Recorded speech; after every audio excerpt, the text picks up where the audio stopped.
Well, hello, everybody. Welcome to the next episode of Love and Life Elevated. And today's a very special day. Do you know which day it is, honey? Happy anniversary, baby. Happy anniversary, baby. 31. 31. So much fun, 31. Oh, my goodness. 31 years, sweetheart. Wow. Amazing. You know, it just fell on a Wednesday. It literally is today. And we're so excited to be with you. We thought, should we take a time off and, not do a show on our anniversary? And we thought, it's the perfect time to do a show, right, yeah, sweetheart? what else are we going to do? What else are we going to do today? For God's sake. We got nothing going on. So what we thought would be kind of fun is we kind of compiled some things that we independently think are really important for how our relationship has continued to grow and get stronger year after year, now for 31 years. And we thought it'd be a lot of fun to share independently what we both thought are the, I don't want to say secrets, because that sounds kind of cheesy. It's so cheesy. It's so cheesy. So we're not saying secrets, traits, characteristics, practices of our 31-year love affair. Yeah, I would say that age-old question of what makes love last, and these are our opinions, what has worked for us, and I think it does work. Well, I don't know what you're going to share, but I think probably maybe we should share each other's list. That'd be No. I think probably a lot of people would agree who've been in longer relationships that what we're going to talk about is helpful to making love last. It is. And I think the beautiful thing is, honey, if we did this like 20 years ago, I think it'd be a completely different list. You do? Well, not completely different. But maybe 25 years ago, those were the rough years. We had had to make it through the first 7. I think, it gets better if you continue these practices. Yeah, right? I think that. And we did it. We had a patch between being in school and not having any money and constantly stressed. I'm going to start because one of the things on my list, honestly, I don't know why it was hard the first 7 years. And it's the easiest thing. You ready? I'm ready. It's apologize when you're wrong. Mm. I just wanted to be so right that whole first probably 10 years, if I'm being real. That is so honest. And I'm so right. And, but then when you're wrong, it's so much easier to say, I was wrong and I'm sorry. And, we just held on to that. I have to be right. And then it just gets, it's so much easier and lighter. And if I'm reading your mind, you're like, yeah, I know you were effing wrong or whatever. But if you can own it and apologize, I think it's one of the easiest thing. It's a no-brainer and it goes a long way. Yeah, I love that one, sweetheart. And you're right. I mean, what's the cliche? It's almost a cliche when it says, do you want to be right or do you want to be loved? Oh, that's a good one. And it's so true, right? And how often have you been in partnership with somebody and you're like, man, I was digging in my heels so I was right. And if I just chosen to be love, it would have moved so beautifully, so quickly, and strengthened the relationship. Now, one of my first ones that I thought about is, and this is something I think that you and I have really done really well over the years. We both have areas where we have work to do, of course. And I don't want to call them weaknesses, but I'll call them liability spots within ourselves. And I think one of the things I love about what we've done, and this is something you do beautifully, sweetheart, you really focus on my strengths and help me to nurture, bring those forward versus picking out the areas where I've got vulnerabilities, where I've got insecurities. And you've been amazing because it's the same thing, right? When they talk about in career, people who are choosing their career path, they'll say, well, you know what? You got to kind of get all your weaknesses. You got to strengthen those areas if you want to be a well-rounded person. And more research says, no, focus on the areas that you are amazing because that's going to be the thing that really moves you forward in your life and your career. And certainly, sweetheart, in our relationship, you being so mindful and loving about the areas that you know, I really love to be in and really strengthen for myself. You pick those out and you pull those forward with me. Thank you. Yeah, that's a good one. Have you heard of vulnerability? Yes. Yeah. So that's a newer concept for me. And I think it really plays in because that as a couple, we can be vulnerable together and we may have similar vulnerabilities that become like something that we share together and can kind of work through and be honest about and vulnerable about together. I think that concept's really interesting. It is, and I think that's a unique and really beautiful way of having intimacy, right? Mm-hmm. Because that is ultimately the place where I think we're going to find. There's a lot of areas that are, there's some broken areas. Yeah. There's some areas where we're most susceptible for self-judgment. So when we go in there together and unpack some of that stuff together in a safe place, but also sharing, exchanging that way, oh my gosh. It is it's really sexy too, because I think you really, it's sexy because I think you get a chance to really see the person, and you're really exposing yourself to the person right in front of you and going, wow, I know what this feels and I can understand this. Here's what I'm going through at the same time, or this is something I'm also working on. Okay, the next one I have actually just came up recently. Don't need to share the details of it, but it's something that I would say our whole family can relate to, and it's listening non-defensively. So every now and then there's something that is maybe eating at me, and it's like, you know what, I need to say it so he hears me, and then I can move on from it or whatever. So we just did that the other night, and you were amazing, and you said, honey, totally own it. I'm sorry, whatever, move on. Done. Versus our whole family members have a history of reacting defensively. When you're like, oh God, I know they're going to react. They're going to react like, how do I even bring this up? It's this delicate dance. And so listening non-defensively is like a superpower. It is. And I think that's the whole part of building trust, right? When you know something's coming, a conversation it's tough. It is. And I think a lot of us have to also remember, it's really good to present a preamble. So it's not like something you're going, you just drop a bomb. Yeah. You got to say, hey, this might be hard. Or this may be something where this could push a couple of buttons. So I want to just kind of make sure I'm not intending to do that. Yeah. Just be kind when you're presenting these things. And that's going to help someone put their guard down and help with the defensiveness. Yeah. I think what I said to you was, honey, I just need to say this. I need you to hear it. And then we can let it go from there. And you were just like, boom, great. Yes, I agree, etc. And we moved on, and it was like, I was very proud of us. Yeah, it was beautiful, right? 31 years in, you're going, oh my God, that was great of us to do. All right, here's a good one. Don't stop having fun together. Oh yeah, we're silly. Oh my gosh, and that's so important. Couples don't have fun. Why? I mean, and I know it's often said in relationships, particularly in I'll call it more human potential, personal development, spiritual circles, to say, we're doing lots of work. Oh. You're just like, okay, it's good to do work when work is necessary, but you got to have fun. You got to be weaving fun into the work, or what are we really doing? And you and I mean, we have the laughter that we've had in 31 years. There are times we will catch each other in something that brings us great joy.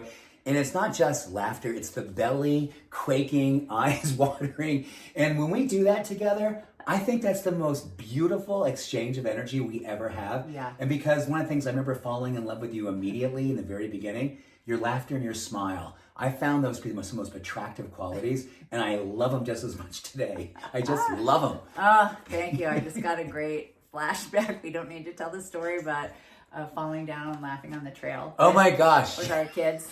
Oh, yeah, and okay, my just a gosh. little sidebar. We have these two beautiful daughters who do a lot of things with us when they come home. And one of the things we love to do is do this mountain climb together. And always on this mountain climb, there's always something. There's always something. And they will witness their mom and dad in the early 60s and mid 50s literally laying down on the trail, laughing, holding our belly, where we cannot even walk. We've had a lot of shenanigans on the trail, and so have our girls. So you know what we're talking about. So there's some beautiful stuff right there. So keep having fun. Make sure love language should be woven into fun, and it should be a part of what it is that you exchange together. And that's one of your roles in partnership. Create experiences that your lover, your person is going to laugh at and feel really, really open, and you get a chance to kind of facilitate that and help curate that.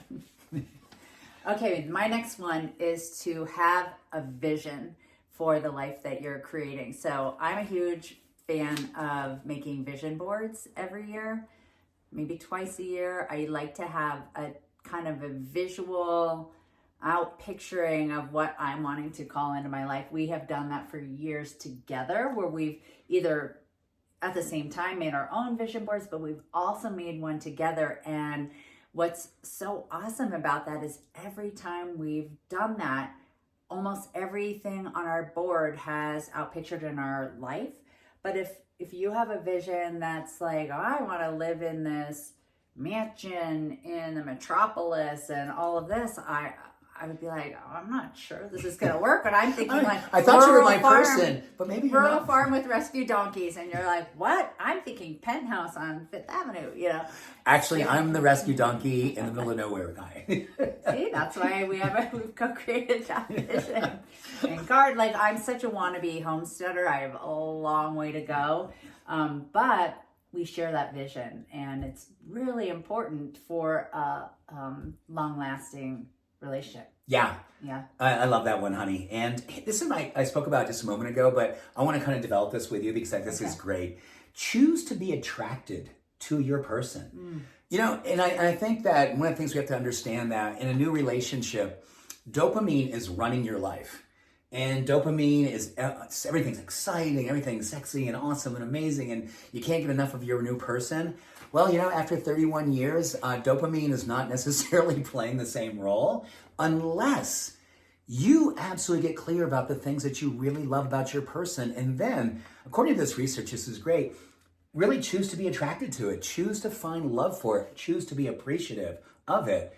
And continually nurture that appreciation for that quality that you find attraction in. Because, yeah, certainly maybe a time it was only physical. Hopefully it wasn't only physical, but that could be one of the attributes of what you found attractive, physical thing. And then there may be this new thing. It's something they're doing with their purpose, something they're doing in their work. And then you get to a point you're going, oh my gosh, I need to continually look. Because our brain, literally, once we decide, make a decision and decide, this is a quality I love, I appreciate, I really, really respect about my person, you need to focus on it and give yourself permission to celebrate it in front of your partner, to tell your partner about it, because that is incredibly nurturing for oxytocin and trust. And it really, studies show it's one of the most foundational principles of a long-lasting relationship, to continue to be attracted to a quality, and then have the love to tell your person about it and why you love it, what you see in it, and what it does for you as a friend or a lover to witness it. That is really awesome and important. And I would say really hard, because do you think there's a point of no return when you fall out of attraction? Because I certainly see those people in my practice as patients and people I'm coaching, where they're just not attracted to their partners. So it's whether over years of repetitive acts that have lessened, like kind of repelled them from their partner, or physically. But I think even less, some of it's physical for sure, but some of it is in actions, like the way they treat others, the way they treat their, themselves and their partners. So do you think that there's a point of no return once you've lost attraction for someone, when you're like, why are you staying in this relationship? Not that we're here to promote like divesting or separating or divorcing or whatever, but it's so like, how long do you give it? It's a really good question. Yeah. I may not be tracking completely, but here's my mind went immediately. Okay. I was thinking about the fact that one of the bigger reasons why a lot of relationships do fail is that maybe that loss of attraction also has within it a loss of trust. Yeah. And that one seems to be a leader in why a lot of relationships do not last. Trust has been breached. And when you really look at one of the things that really is a driver for attraction or trust, both of those things, or wanting to be with a person, it is the primary oxytocin hormone driver. It is trust. Yeah. This person is not going to do me wrong. This person's not going to hurt me. This person's going to continually grow, because that is also something you appreciate. So all of these ways, so I wonder about what you said in relationship to, is there a point where it no longer can be found? Well, I don't think that necessarily can happen on a physical level. Maybe it can, but I hope to think that people have a lot more going than just the physical, and I really believe, one of the things I love about you, honey, I love the way that you're a mom. I can literally watch you be with our daughters all day, every day, and find that to be one of the most beautiful qualities. You're so good at it. And our daughters respond so deeply to your love and nurturing. It is literally one of the most amazing things I get a chance to do. Thank you. I was thinking when you brought up trust, it wasn't on my list, but it would go along with what you're saying, and that's forgiveness. So if trust has been breached and you have to dig deep for that level of forgiveness, whatever the trust issue was, you can't just pay that lip service. Like, Yeah. Forgiveness is a very deep process, and it is a work in progress for sure. And so that is a deep self-reflection type of question. Like, you can say, I forgive you, but you have to know it and feel it and embody that within for relationship to move forward, really. And I don't think we have the answers. Like, is there a point of no return with that? If you're just not attracted to your partner, and it could just have to do with their actions in the world, how they are, and who they Their are. character, their integrity. Yeah. Those are big. Because you were lost in the physical. Right. When you got together and you're like, oh, actually, they're not a nice person. And that, I hopefully you're still physically attracted to me, but I think what you're saying is that you're still attracted to like how I am in the world. Yeah. Or how I am with the daughters, or how I am just me. Yeah, like, I do know. Thank you. And this would be a great check-in, I think, for everyone, right? Like, let me do a state of my union with my person, if you have a person, or if you're thinking about getting into relationships, you want to be in a relationship. This idea of forgiveness, when you look at what happens under the influence of that act, talk about intervulnerability. When you do give yourself permission to actually welcome someone back in who's been in your life, but maybe something happened, you're wondering if you're just going to push it away, or you're like, is there enough here? Yeah. And do I really, really desire to bring this person back in? But I'm going to do it under the level of me forgiving fully, and then creating a new place in which we can do the work to begin the faith and the trust and the work that entails. Yeah, for sure. Yeah. I was just thinking of, I just want to send a shout out to the musician Karen Drucker, because I was thinking of that awesome, beautiful song, I Forgive You, that she has, and how like when you really listen, close your eyes, resonate deeply with the words. She has so many awesome like chants and beautiful music. But I was hearing her song as you were just sharing that. And, yeah, I mean, that actually gets me a little emotional. No, totally. Because I've been in like women's retreats. I remember the very first women's retreat I ever went to, and she was there as it was like a women's ministry thing. And I was not happy with you for some reason. Not really. There was probably plenty of reasons. But I was so like, took it in. You know, like you didn't do something. Always it comes back to there was something within myself I needed to forgive. And it was probably because I was probably not treating you well because of whatever it was. It's the things relationships go to, which is why we're here 31 years later. But it brought back that song of how it was like, whew, as soon as she played that, it was like all that shit was just gone and done, you know? So I'm crazy. That's why I had to thank Karen. I am absolutely crazy about you right now, just like you should. That is so us. Yeah. And that is so, I think, the thing that all of us are hoping we can have that level of openness and that level of humility. And, you know, I do a thing in some of my presentations I do where I ask someone to pick a partner or with their partner and really, really say things that are super, like really, really hard while you're making deep eye contact. You begin with the whole eyes soft, and then you say something like, just like you, I have deep insecurities. Yeah. And just like you, my vulnerabilities make me feel frightened about getting closer. And when you really, really do practices like that, oh my gosh. Yeah, those are tough. The mask drops and the vulnerabilities get stirred up and all the worthiness issues. And I think that was my last one. Yeah. Creating spaces where you can get a chance to explore where you have hesitation to receive love. Where you have a hesitation, where you're going to feel the worthiness get pushed up and go, I don't know if I can receive that level of, I'm not really worthy of that level of love. And that is something I know you and I in our first, I'll call it our formative years. Yeah, for sure. Because we wanted to give it. We couldn't like receive it for ourselves. which I think a lot of our childhood about wanting to continually make peace in the family when the family was not going in good directions and being peacemakers and trying to keep everything together in broken homes, that is a real trait of that. It's a trauma response. So for us to actually receive is something we really, really knew. Number one, we had to admit, I'm not good at this. Yeah. And there's this amazing person who wants to give this love to me, wants to pour it into me, and I am not allowing it. And I'm trying to create reasons for why I'm not worthy of that. Right. So if that's something that you are presently, or you know that's a historical element in you, number one, it is a very, very common thing for a lot of us, and an incredible opportunity to reignite love at a deep and beautiful level that transcends so much of our previous story. Yeah.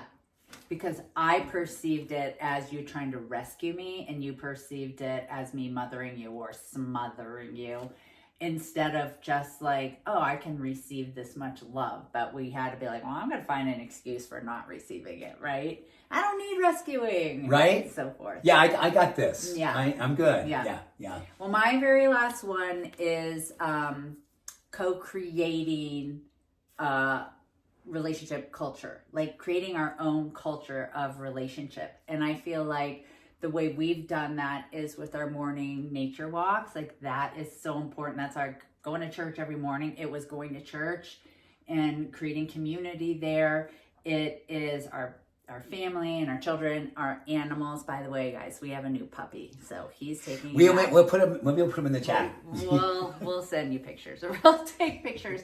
But also some things that we love is like music after dinner and dancing, and like James already said, being silly. He's our resident drummer, so he loves to like drum when we have the music going upstairs, either while maybe I'm making dinner. And by the way, I'm not a good drummer. I don't have any rhythm, but Deb totally goes, you go, honey, you're awesome. But yeah, so it's like that's our culture. Yeah. That may not work for other people. We used to like sing grace at the dinner table before we do that. Like when we did it with other people, they thought we were absolutely nuts. But yeah, it's like, you know, I love the word culture. It's so rich, and you can just picture people living in different countries and how different families have different ways of owning and celebrating their culture. And I think each relationship you develop culture within the relationship. Absolutely. And just kind of an addition to that idea of culture, really, really look at the people you're spending time with, right? Particularly other couples, other partnerships, other people, and how they do their thing. Because we've gone through different iterations. We've got a really beautiful, amazing, intimate circle of other couples partnerships that really help our partnership to remain strong. Yeah. And we've been in other experiences where those partnerships did not help us. Right. And that's not their job to help us, but energetically, we kind of came out of going, ooh, yeah.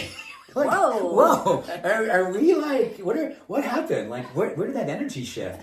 So being mindful of that, and there's so much good stuff out there speaking, but you are your associations, and there's one of the most beautiful quotes, people your life well. Yes. So really get clear about the people you put into your circle, into your culture, because they will really augment the quality of your love. You get a chance to witness people doing great things together, and it really can bring out the best in us. Yeah, for sure. For sure. So do any last thing about our anniversary that you want to share, like a little cool thing that you can say, like the things that we did? How about our honeymoon, like what we did? How great was that? Yeah, it was so great. We literally hiked in the middle of nowhere into the mountains. We were in the Wallowa Mountains in eastern Oregon, and if you saw the shack, that lake, where that story took place, like that is where we spent our first honeymoon night, in that campground. And so it's very eerie when I read that book. And we had our Basset Hound and our Westphalia pop-up van, and we hiked up to this glacier-fed lake. Oh, and the best part was, so we were camping, and we brought the wrong fuel for our camper stove. And in the middle of nowhere, there was only one other tent. And this, I'm going to talk about miles and miles and miles. And there's one other person. One other tent, a couple. And they were hiking out that day, and they happened to have the fuel that we needed for our little camper stove, and they just gave it to us, and we ended up keeping in touch with them for like years. It was so fun. So that was a great memory. And I think what we will do, we will post a picture of us from... Well, you always do. I can't help myself. Long hair, great outfits that we have. My mom made his wedding outfit and his knickers and puffy shirt. It's wonderful. I We just still have it. We may or may not put that on every year. Just saying. We may, actually. So thank you for joining us today, sweetheart. Happy anniversary. Happy anniversary. I love you Love you more too. than ever. I mean that. And that is such an incredible thing to be able to say to you honestly and with such a level of depth. I love you more than ever. I love you more. Thank you. Thanks, Thank guys. you. We love you too. Thanks for indulging us. Have a beautiful afternoon. We'll see you next Wednesday. Leave us Peace. any comments to help us to feel more about what your relationship awesomeness entails with your lover, with your partner, with your bestie. We'll see you next week. Peace and love. And happy anniversary to Dara and Dan, who share Darren and our Dan, special happy day. anniversary. Bye for now. Bye.